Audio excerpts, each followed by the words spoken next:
Barbosa. And we have the privilege of having John Carberry speak about Manny. John's speech or discussion is also on tape. And so if we could hear from John, please.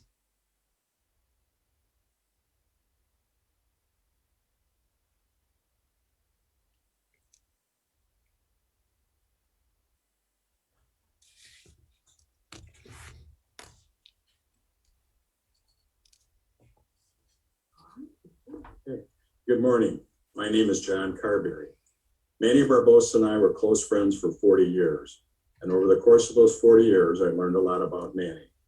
In our conversations, he would tell me the stories of his life. I learned who Manny was as a man from the stories of his past. Manny was born October 28, 1947, in the state of San Luis Potosi, Mexico. He told me that when he was a small child, his family emigrated to the United States and that his father carried him in his arms across the Rio Grande River. The family settled in Texas for 10 years before moving to Elgin. Manny told me that at 6 years old, he picked cotton in the cotton fields in Texas in the sweltering heat of the summers for $2 per day, 8 hours a day. He gave that money to his father to help support the Barbosa family. Manny learned English quickly and became the spokesperson for the adult farm workers while he was still a child. When a disagreement came up with the farm foreman or a question arose, the other farm workers would ask Manny to speak on their behalf. He was soon called the lawyer by the adult farm workers. Manny experienced poverty and the prejudice of the South in the 1950s as an immigrant child when he lived in Texas. By his 10th birthday, Manny decided what he wanted to do with his life. He wanted to become a lawyer and help people. In 1958, when Manny was 11 years old, the Barbosa family moved to Elgin. 1968 was the year Manny became a U.S. citizen when he was 21 years old. Throughout his life, Manny was proud of his Mexican heritage, but he was even prouder that he was an American citizen. Manny attended the parochial schools in Elgin and excelled in his studies. He graduated from St. Edward's High School in 1965. Upon graduation, Manny enrolled in college at St. Procopius College in Lisle, now known as Benedictine University, and studied English literature to become a school teacher. He graduated from college in 1969 and became a school teacher at St. Lawrence Grade School in Elgin and in District 300 in Carpentersville. Manny was a firm believer that an education was very important, and he stressed to his students that it was their passport to the future, and once you had an education, no one could take that away from you. While teaching school, Manny attended John Marshall Law School at night. Teaching school during the day and attending law school at night left little time for a social life. However, he did find time to meet the love of his life, his wife of 45 years, Linda. Manny graduated from John Marshall Law School in 1977 and was sworn in as an Illinois attorney in November 1977. He immediately went to work for the Kane County State's Attorney's Office as an assistant state's attorney under Jane Armentrout. Manny stayed with the Kane County State's Attorney's Office until 1979, when he left and joined the law firm of Miller and Fida in Elgin in a general practice of law. The law firm later became Miller, Fida, and Barbosa. He stayed with that law firm until 1984, when he ventured out on his own as a solo practitioner. In 1980, Governor James Thompson appointed Manny as the chairman of the Illinois Human Rights Commission. Manny served 18 years in that position from 1980 to 1998. In 1998, an opening came up for an associate judgeship in Kane County and a federal bankruptcy judgeship for the Northern District of Illinois. Manny discussed it with me and laid out the differences of being an associate state judge versus being a federal judge. The federal judgeship was a much better deal with greater autonomy and less personal politics and personalities to deal with, and more money. Manny was sworn in as the first Hispanic federal bankruptcy judge for the Northern District of Illinois in May 1998.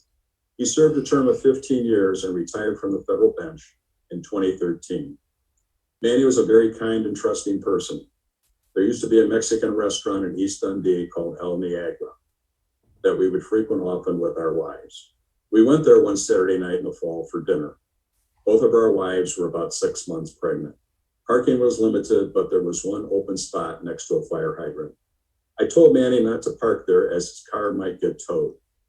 Manny, being the trusting person that he was, said, "I doubt very much that anyone is going to tow my car on a Saturday night." We had a very nice dinner, and when we came out of the restaurant, the fire hydrant was still there, but the car was gone. For those of you that remember the 1980s Chrysler commercial with Ricardo Montalban, the car was a Chrysler Cordoba with fine Corinthian leather. Manny loved that car. Needless to say, our pregnant wives were not happy. We did get the car back later that night, but our wives were still not happy. Manny was the father of 3 children, Elena, Vincent, and Christina, and a grandfather of 8 children. In many respects, Manny was the poster boy for immigrant success, from a poor Hispanic kid to a federal judge. In 2015, he wrote a book of his experiences of coming to America and growing up as a Hispanic immigrant in America. The book is entitled The Littlest Wetback. Manny took advantage of the many opportunities that this country had to offer to make something of himself. And he did it with hard work, determination, and integrity. I have only the highest respect for Manny as a friend, an attorney, a judge, and as a man. Manny died on November 25th, 2019. I would like to read you something written by Dean Alfange. I believe that it best summarizes Manny's life. It's entitled My Creed. I do not choose to be a common man. It is my right to be uncommon, if I can. I seek opportunity, not security. I do not wish to be a kept citizen, humbled and dulled by having the state look after me. I want to take the calculated risk, to dream and to build, to fail and to succeed. I refuse to barter incentive for a dole. I prefer the challenges of life to the guaranteed existence, the thrill of fulfillment to the stale calm of utopia. I will not trade freedom for beneficence, nor my dignity for a handout. I will never cower before any master, nor bend to any threat. It is my heritage to stand erect, proud and unafraid, to think and act for myself, enjoy the benefit of my creations, and to face the world boldly and say, "This I have done." All this is what it means to be an American. Thank you. Okay, all done.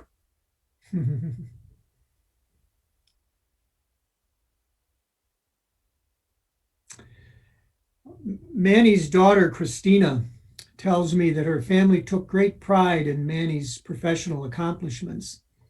They know that he was a role model for many and that his achievements inspired many. But what his family and friends miss most about Manny is his unwavering willingness to be soft and silly. His children fondly remember the ad-libbed songs he'd sing on his guitar. His grandchildren would start talking about him every time they would hear La Bamba or Little Bunny Foo-Foo because of the singing stuffed animals he took pleasure in giving them.